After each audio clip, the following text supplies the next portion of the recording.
διαβάσουμε από το Ευαγγέλιο του Λουκά, από το ΙΓ κεφάλαιο, από το 6 μέχρι το 9 εδάφιο, σελίδα 919.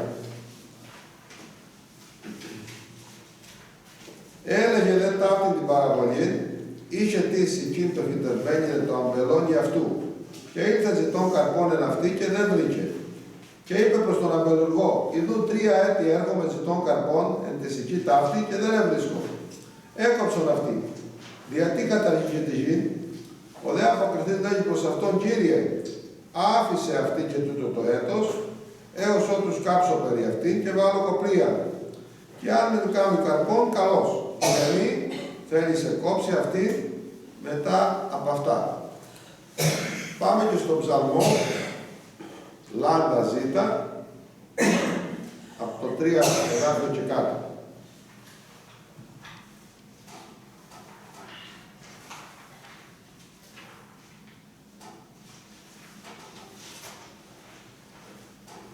Έλπιζε επί Κύριο και πράτε το αγαθόν.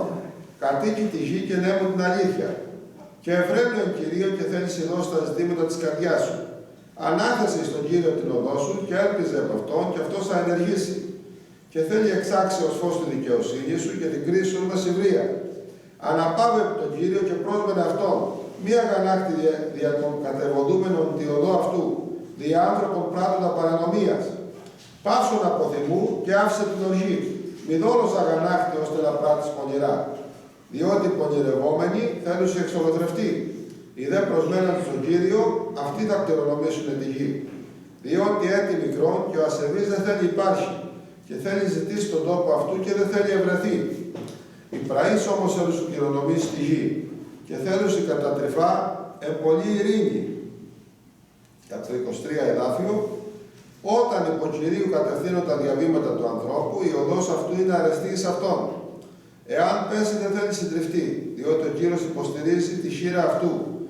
Νέος ήμην και είδε η γύρασα, και δεν είδα δίκαιο εγκαταλειμμένο, ούτε το σπέρμα αυτού να ζητά άρτο. Όλη την ημέρα λέει και δανείζει, και το σπέρμα αυτού είναι εις ευλογία.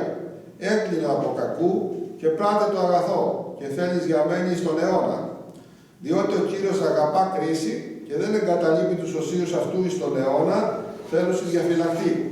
Το δε σπέρμα των ασεβών θέλει εξολοθρευτεί. Οι δίκαιοι θέλουν σου κληρονομήσει στη γη και από αυτής θέλουν σου κατοικεί εις τον αιώνα. Το στόμα του δικαίου μελετά σοφία και η γλώσσα αυτού να λύει κρίση. Ο νόμος του Θεού αυτού είναι εν την καρδία αυτού. Τα διαβήματα αυτού δεν θέλουν σου ολιστήσει. Κατασκοπεύει ο αμαρτωλός το δίκαιο και ζητά δια να θανατώσει αυτόν. Ο Κύριος δεν θέλει αφήσει αυτόν εις τα χείλας αυτού, ούτε θέλει καταδικάσει αυτόν όταν κρίνει αυτόν. Πρόσμενε τον Κύριο και φύλατε την οδό αυτού και θέλει σε υψώσει για να κληρονομήσει τη γη. Όταν εξολοθρευτώσει ασεβής, θέλει σιδή. Και το 39 εδάφιο, το δικαίον όμως η σωτηρία είναι παρακυρίου. Αυτός είναι δύναμη αυτών εν καιρό θλίψεως. Και από το Ισαΐα θα διαβάσουμε 4 εδάφια. Από το 5 κεφάλαιο τα πρώτα 4 εδάφια.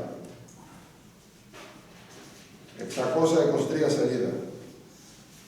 Τώρα θέλω ψάλει στον αγαπημένο μου άσμα του αγαπητού μου περί του αμπελώνος αυτού.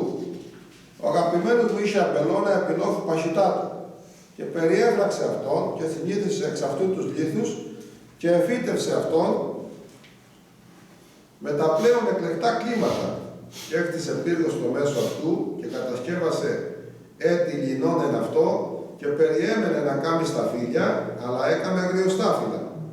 Και τώρα κάτοικοι Ιερουσαλήμ και άντρες Ιούδα, κρίνατε παρακαλώ, αναμέσων εμού και του αμπελώνος μου.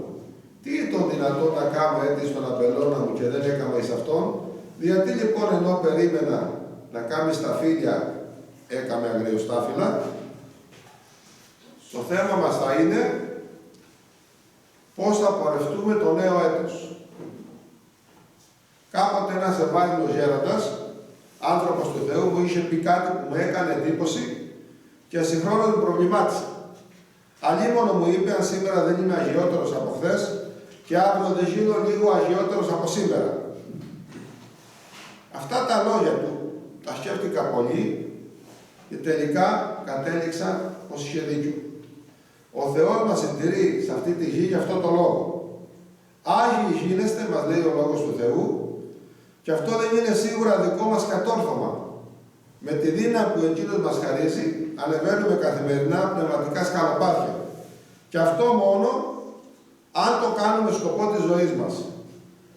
Σε οτιδήποτε ασχολούμαστε με επιμέλεια, μπορούμε να προοδεύσουμε. Ό,τι κι αν είναι αυτό. Αν λοιπόν προτεραιότητά μας είναι ο αγιασμός, μπορούμε να μελετούμε και να προσευχόμαστε και ο Κύριος θα μας το χαρίσει.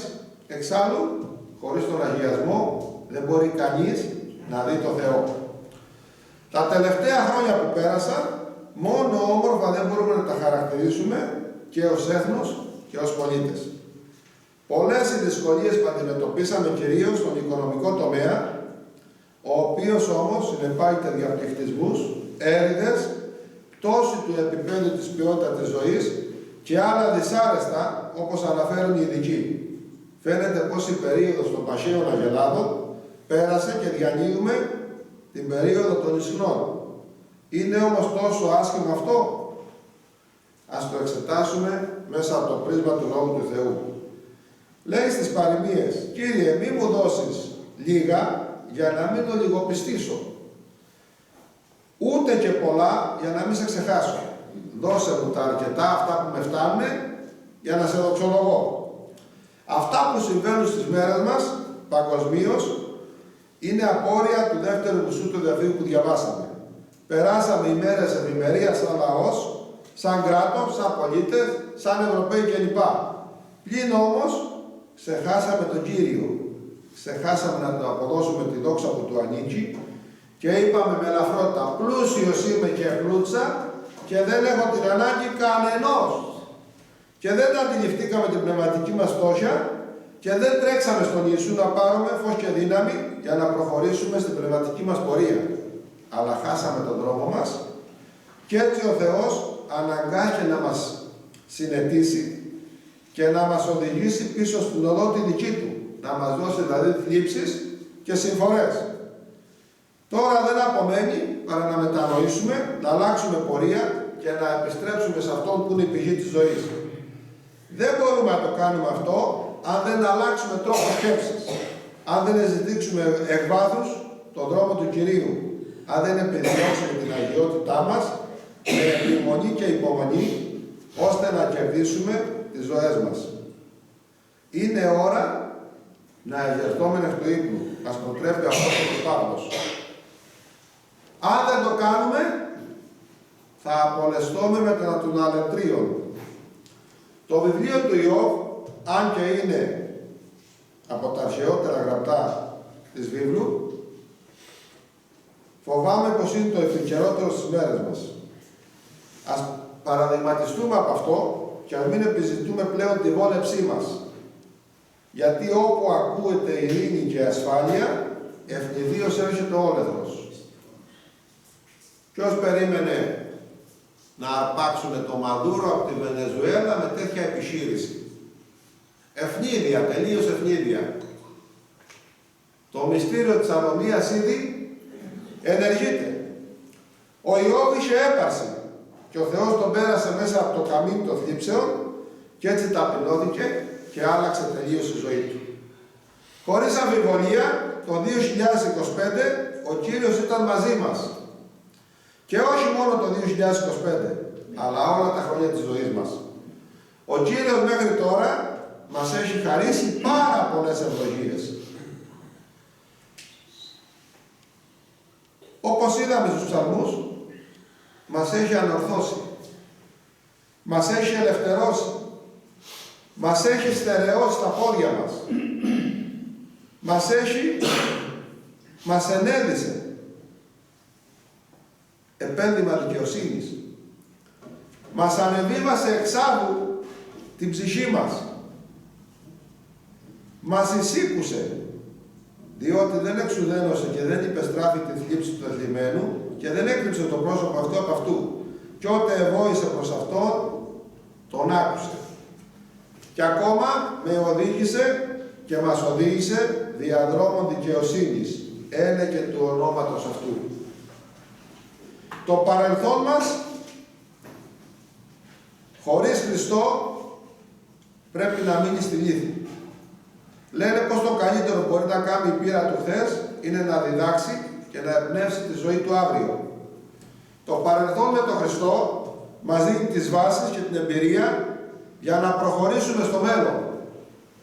Οι εμπειρίες που αποκτήσαμε μας δίνουν τη σοφία να αντιμετωπίσουμε στο μέλλον με πιο αποτελεσματικό τρόπο και καλύτερα τέτοιες δυσκολίες. Πρέπει λοιπόν να επεκταθούμε προς τα εμπρός, όπως μας συμβουλεύει ο Λόγος του Θεού. Ο χρόνος, όπως και ο χώρος, είναι δημιουργίες του Θεού. Αυτός δεν δεσμεύεται από αυτά τα στοιχεία. Όμως εμείς δημιουργηθήκαμε, κινούμαστε περιοριστικά μέσα σε αυτά. Δεν είμαστε άναρχοι, έχουμε γέννηση, αφετηρία και το άπαξ αποθανεί. Ανεξαίρετη πήγη αυλαία. Μέσα σε αυτή την πορεία του χρόνου με το χθες, το σήμερα και το αύριο, επεμβαίνει η χάρη του Θεού με στόχο να μας δώσει την πραγματική ζωή και να μας ελευθερώσει τελικά από τα δεσμά του χρόνου. Μέσα στην αιωνιότητα δεν θα έχουμε ούτε εβδομάδες, ούτε μήνες, ούτε χρόνια, ούτε κάτι να μας δεσμεύει. Η παραβολή της οικιάς που διαβάσαμε μας βεβαιώνει για την τακτική αυτή του Θεού. Να δούμε λίγα πράγματα για τη οικιά. Πρώτον, ο συμβολισμός της οικιάς. Είτε ο λαός της Ισραήλ συμβολίζεται με αυτή, είτε γενικότερα ο άνθρωπος, ένα είναι το μήνυμα. Καρποφόρους μας θέλει ο Θεός. Μια ζωή άκαρπη είναι ακατανόητη για τον Θεό. Το ίδιο μια ζωή με άγριο καρπό και αγκάθια. Διαβάσαμε στην Ισαΐα ότι το αμπέλι του, ο Θεός, το φύτεψε και περίμενε λέει να κάνει στα φύλλα. Αλλά δεν έκαμε.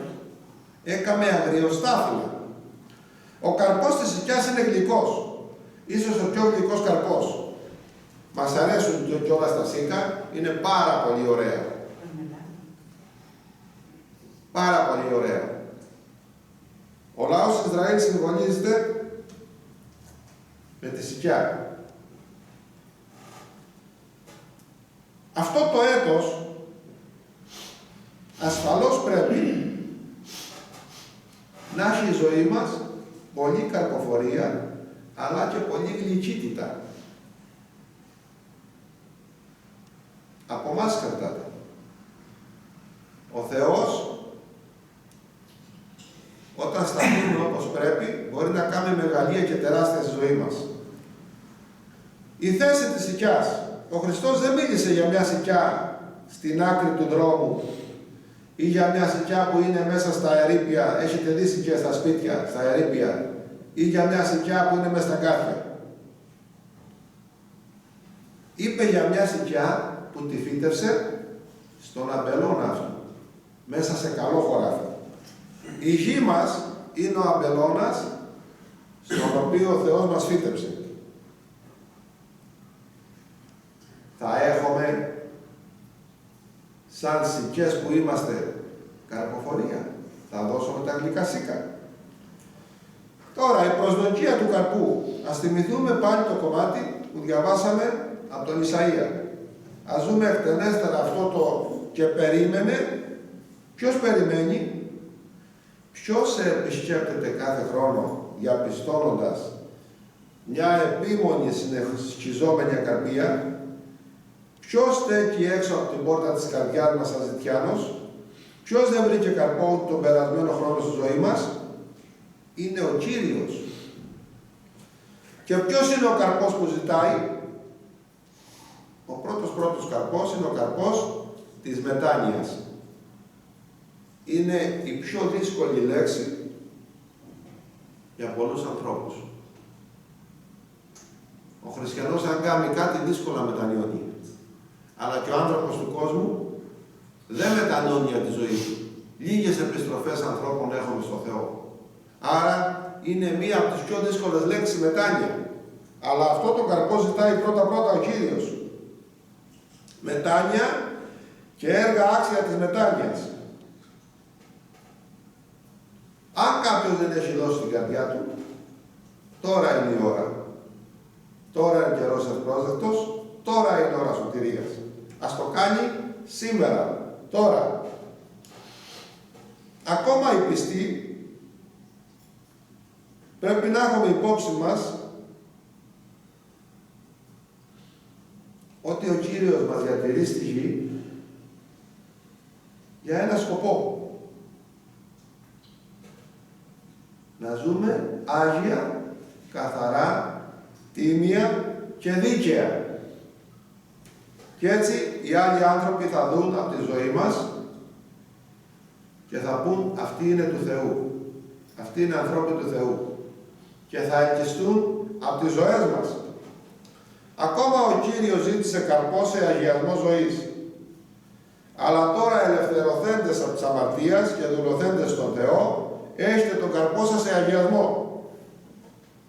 Έχουμε τον καρπό του Αγίου Πνεύματος.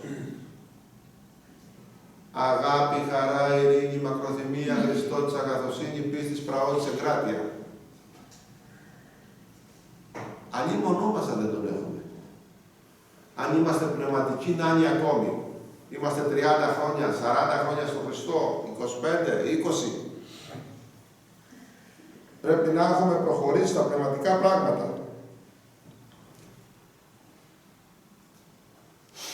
Ο Κύριος ακόμα ζητάει καρπό που βγαίνει από το θάνατο του εγώ μας.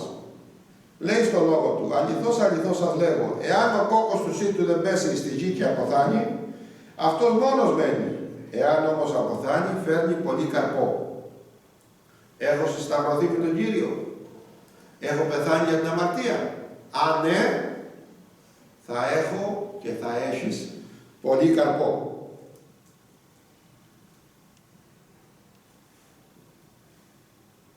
Λέει ο λόγος του Θεού, μείνατε εν εμεί και εγώ σε εσάς. Καθώς το κλίμα δεν δύναται να φέρει καρπό αφ' αυτού, εάν δεν μείνεις στο αμπέλι, ούτε εσείς, εάν δεν μείνετε μαζί μου. Τώρα έχουμε και το έτος του καρπού. Μήπως το ίδιο θα είναι το 2026, όπως ήταν το 25, άκαρπο για κάποιους ή για πολλούς. Θα είναι κρίμα και ντροπή. Γιατί ο Κύριος μας φροντίζει ιδιαίτερα. Αυτά που λέει θα σκάψω και θα βάλω κοπρία δείχνουν ότι ο Κύριος θα μας βοηθήσει με πολλούς τρόπους. Θα μας χαρίσει ευκαιρίες για μετάνοια, για πίστη, για αφιέρωση, για υπηρεσία, για μαλάκωμα και ορίμανση, για γλυκύτητα ύφους ζωής και συμπεριφοράς. Αυτό είναι ένα έτος ιδιαίτερης ευθύνης. Το ειδεμί του τελευταίου εδαφίου είναι τρομερό. Τριπλή αποτυχία, παραδείγματος χάρη σε ένα αγώνισμα, στο άλμα εις ύψος, σε απομακρύνει από τον τελικό του αγωνίσματος. Δεν μπορείς να προχωρήσεις. Πρέπει να προσέξουμε ιδιαίτερα, γιατί διπλά, εκεί που λέει ότι σκάβει και βάνει και κοπρία είναι και το εκόπτη. Το να καταφρονήσουμε τον πλούτο της Χριστότητας και της μακροθυμίας του Θεού και της ανοχής Του είναι πάρα πολύ επικίνδυνο. Τούτο το έτος ας ευχαριστήσουμε τον Θεό που μας αξίωσε να δραστηριοποιήσουμε το κατόφλι του 2026. Ας το ζητήσουμε να είναι αυτός ο προπορευόμενος και εμείς να ακολουθούμε. Στην αρχή τούτου του χρόνου η βίβλος μας προτρέπει ανάθεσε στον Κύριο την οδό σου. Εάν το κάνεις, εάν κάθε σου σχέδιο και πρόγραμμα το εμπιστευτείς στο Θεό, τότε θα γευτείς πλούσια όλο το χρόνο της ευλογίας του Θεού. Αν την οδό μας την εμπιστευτούμε στον Κύριο, θα είναι οδός πρώτον εσωτερικής γαλήνης. Η περισσότερη δυστυχία μας έρχεται από τη σύγκριση των εαυτών μας με τους άλλους. Γιατί εκείνοι να υπερτερούν, να απολαμβάνουν, να αποκτούν, ενώ εμείς ίσα ίσα τα φέρνουμε βόλτα, έτσι μπαίνει μέσα μας το σκουλίκι της αχαριστίας, της ζήλιας, της επιθυμίας. Αν εμπιστευτούμε την οδό μας το 2026 στο Θεό, θα έχουμε μια απελευθέρωση από όλα αυτά και μια εσωτερική γαλήνη. Αν περιμένεις όπως ο κόσμος να φτιάξουν τα πράγματα, είσαι σε λάθος δρόμο. Όλος ο κόσμος λέει ότι βιώνει μια μεγάλη κρίση και περιμένει κάποιον να τον ελευθερώσει, να τον βγάλει από αυτή την κρίση. Περιμένει τη μεγάλη αλλαγή στη ζωή του. Όμως αντί να στραφεί στο Θεό, να του δώσει αυτά που πρέπει, ο άνθρωπος δυστυχώς στρέφεται σε άλλο δρόμο. Το δρόμο του εχθρού του Θεού. Το δρόμο δυστυχώς του διαβόλου. Την επιθυμία τελικά του ανθρώπου, η αλλαγή, θα του την ικανοποιήσει τελικά ο διάβολος. Θα φέρει στο προσκήνιο το μεγάλο ελευθερωτή.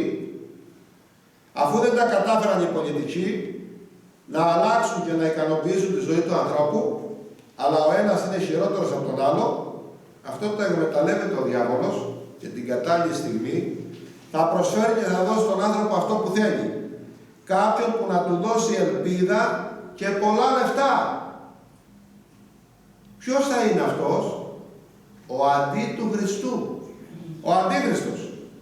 Αυτός θα ζεστάνει τις τσέπες του κόσμου και θα ζητοκραυγάζουν και θα λένε αυτό θέλαμε τόσα χρόνια. Πού ήταν κρυμμένος? Και θα παίζουν παλαμάκια και θα λένε τι σώμενο το θηρίο. Θηρίο είναι αυτός. Όλοι οι άλλοι κυβερνήτες δεν ήταν σωστοί. Πού να ξέρουν όμως πού τους οδηγεί αυτό το θηρίο. Μια φορά ένας κασάπης έριχνε καλαμπόκι και κουκιά στους χείρους και τους οδηγούσε στο σφαγείο. Έτσι και ο διάβολος οδηγεί τον κόσμο με μαθηματική ακρίβεια στην κόλαση. Εμείς που είμαστε παιδιά του Θεού, ας αναπαυόμαστε επί των Κύριων. Ας είναι ο δρόμος του νέου έτους φέτος δρόμος θετικής ζωής. Αν πραγματικά είσαι εμπιστευτεί το δρόμο σου για το 2026 στον Κύριο και σε αυτόν ελπίζεις για κάθε έκβαση, τότε δικό σου καθημερινό μερίδιο θα είναι το ήσυχο πνευματικό περπάτημα. Σύνε μου την αλήθεια. Η αλήθεια είναι μεγάλη υπόθεση στη ζωή του χριστιανού. Αυτό που προβληματίζει πάρα πολλούς χριστιανούς είναι το κόστος. Και χωρίς υπερβολές, η αλήθεια έχει μεγάλο κόστος. Δεν είσαι αγαπητός όταν λες την αλήθεια. Δημιουργείς αντιπάθειες, τσακωσμούς, έρηδες, διχόνοιες, αντιπαλότητες, διαξυφισμούς, ζήλια.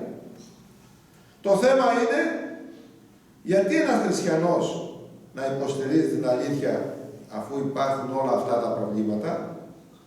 Η απάντηση είναι πολύ απλή, γιατί είναι εντολή του Θεού. Θα σηκώνεις ψηλά τη σημαία, λέει ο Λόγος του Θεού, υπέρ της αλήθειας. Εάν αγαπάμε το Θεό, πρέπει να φυλάξουμε την αλήθεια ως κόρνο φθαλμού. Κάποτε είχε ένας άνθρωπος ένα χωράφι, 250 περίπου μέτρα, το είχε κληρονομιά από τους γονείς του. Το φύτεψε με διάφορα δέντρα, έγινε όμορφο και κάποιοι συγγενείς του ζήλεψαν και του έκαναν μήνυση. Ισχυρίστηκαν ότι το χωράφι είναι δικό τους. Έβαλαν ψευδομάρτυρες, έκλεψαν το χωράφι. Ο ένας ψευδομάρτυρας πέθανε από καρκίνο.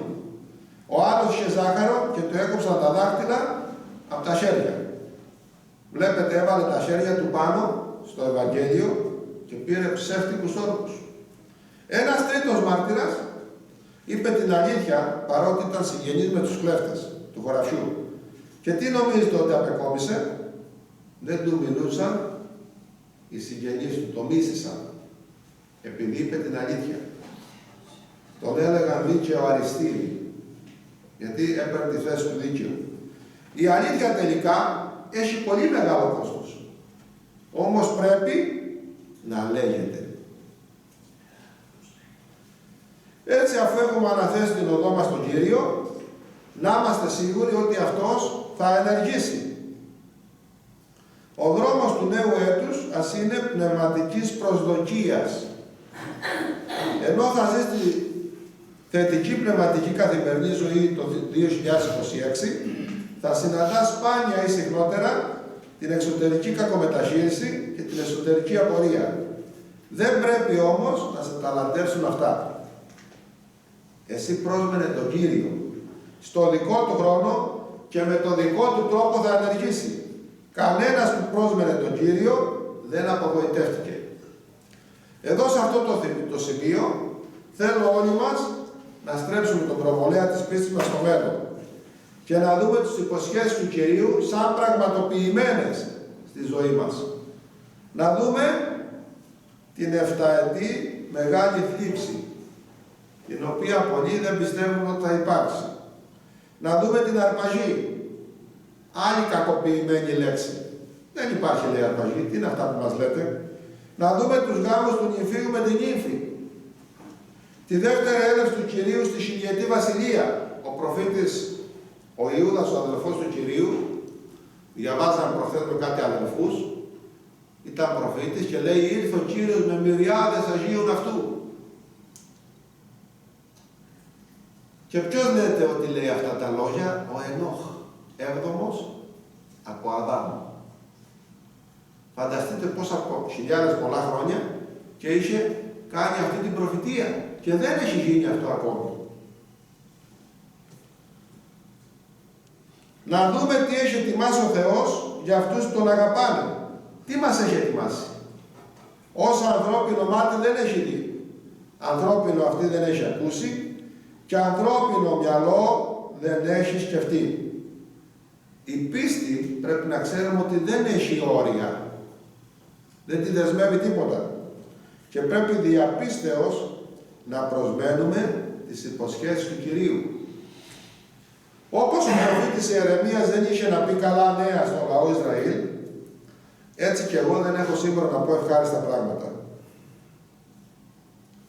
Χειρότερα χρόνια περιμένουν την ανθρωπότητα, σύμφωνα πάντα με τον Λόγο του Θεού. Το παρήγορο όμως για τα παιδιά του Θεού είναι ότι ξέρουν τι μέλη γενέστε. Δεν μας έχει αφήσει ο Κύριος στο άγνωστο. Μας έχει πει τα πάντα. Μας έχει πει όμως ότι δεν θα σας αφήσω, ούτε θα σας εγκαταλείψω. Όλος ο κόσμος κλαίει, οδύρεται και δεν ξέρει γιατί το κάνει. Δεν ξέρει τι θέλει επί της ουσίας. Δεν στρέφεται στο Θεό να του δώσει το αγαθό, αλλά εμείς στηριζόμαστε στα λόγια του Κυρίου, στις υποσχέσεις του Κυρίου. Πάντα θα έχουμε αυτό που χρειαζόμαστε. Δεν θα μας αφήσει να πεινάσουμε ή να εκτεθούμε. Το έχει πει και ας είναι δοξασμένο το όνομά του στους αιώνες των αιώνων, διότι μπορούμε να βασιστούμε στα λόγια του. Εάν εμείς απιστούμε, αυτός μένει πιστός. Εάν εμείς αμαρτάνουμε, αυτός μένει εκεί. Να αρνηθεί τον εαυτό του δεν μπορεί. Δεν δύναται. Ο δρόμος του νέου έτους ας είναι δρόμος πραότητας.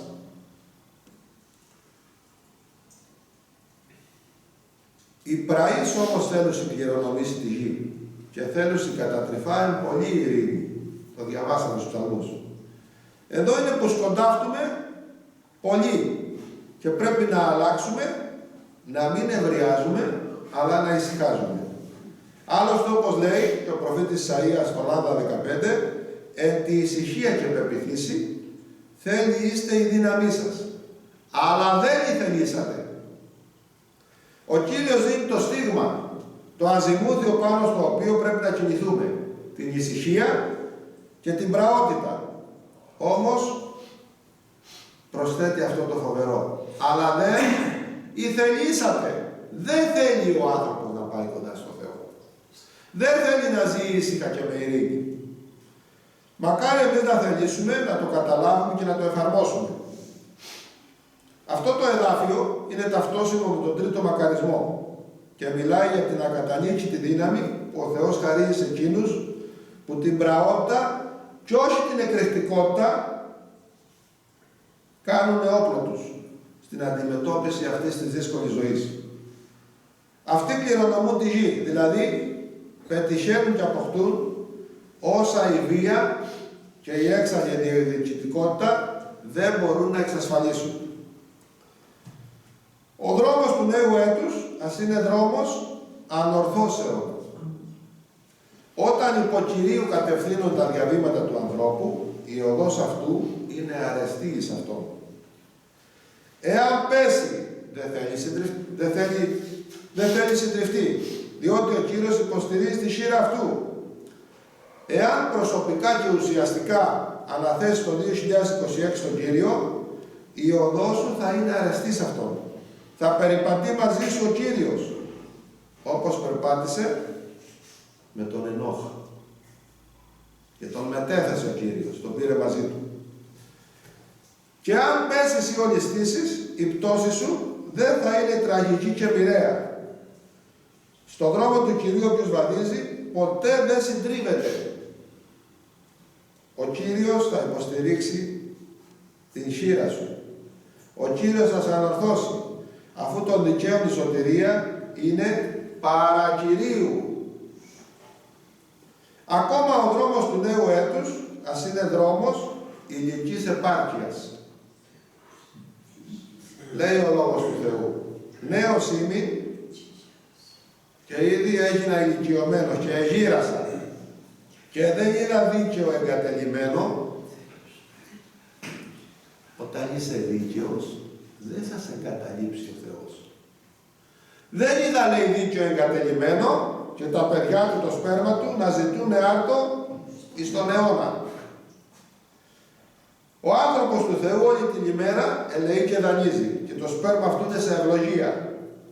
Η προϋπόθεση σε αυτό το εδάφιο που διαβάσαμε είναι ο άνθρωπος του Θεού να είναι δίκαιος. Ο Θεός μετά θα τον τρέφει με αυτάρκη τροφή και αυτόν και τα παιδιά του. Πόσα γίνονται σήμερα για την εξασφάλιση του επιούσιου. Πώς ο άνθρωπος σκοτώνεται, αγωνίζεται και αγωνιά. Με αποτελέσματα πότε αβέβαια και πότε αρνητικά. Όμως, όπως μας λέει στις παροιμίες, ο Ιακέ, ο ιός του Αγούρ, όταν κάποιος προσμένει τον Κύριο και φυλάται την οδό αυτού, δεν θα στερηθεί τις θηλυκές ευλογίες του Θεού.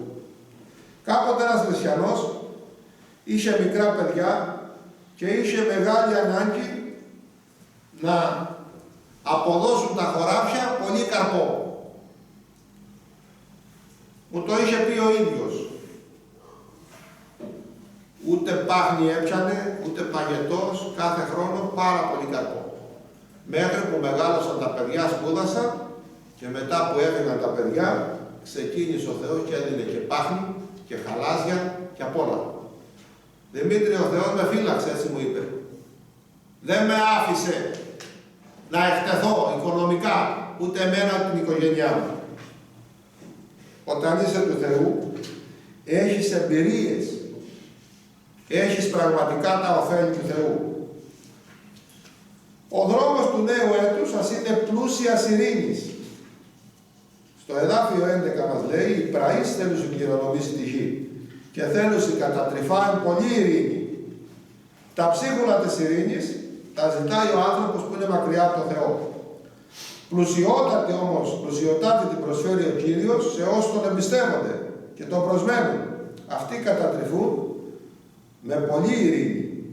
Έτσι, ό,τι και να γίνει στον κόσμο γύρω σου, το 2026, όσες εξωτερικές παρεμβολές κι αν υποστείς, εσύ που στον Κύριο αναθέτεις την οδό σου, που σε αυτό ελπίζεις και αυτόν προσμένεις, θέλεις κατατρυφά εν πολύ ειρήνη. Και λέει ένα εδάφιο ο Λόγος του Θεού, η ειρήνη δεν είναι στους ασεβείς. Ούτε ένας κοσμικός άνθρωπος δεν έχει ειρήνη. Γιατί είναι δώρο του Θεού. Αν δεν έχεις το Θεό στη ζωή σου, δεν έχεις αυτό δώρο. Ούτε ειρήνη έχεις αληθινή, ούτε αγάπη έχεις αληθινή, ούτε σέβεσαι, ούτε ευγενή, τίποτα. Μακριά από το Θεό είναι η απελπισία. Είναι το χάος. Τελειώνοντας, ήθελα να πω για όλους μας ότι πρέπει να έχουμε το θάρρο μας στον Κύριο και να μην φοβόμαστε. Ας είμαστε όλοι μας μια σικιά με πολλή καρποφορία, με γλυκούς καρπούς, ούτως ώστε όταν έρθει ο Κύριος να μας δει, να ευχαριστηθεί, να απλώσει το χέρι του και να κόψει καρπούς. 3 χρόνια λέει έρχομαι και ζητώ καρπό και δεν βρίσκω. Επιτέλους κάποτε να βρει. Ας περπατάμε σε δρόμους εσωτερικής γαλήνης, θετικής ζωής, πνευματικής προσδοκίας, πραότητας, ανορθώσεων, υλικής επάρκειας και ειρήνης. Εύχομαι το 2026 να ζήσουμε σοφρόνος, δικαίος και ευσεβός. Λαμπρό της Κυρίου του Θεού μας να είναι πάνω μας. Και εύχομαι όλοι μας να αφήσουμε το Άγιο Πνεύμα να μας οδηγήσει στους δρόμους του θελήματος του Κυρίου μας Ιησού Χριστού. Ο Κύριος να ευλογεί όλους μας και να μας αγιάζει.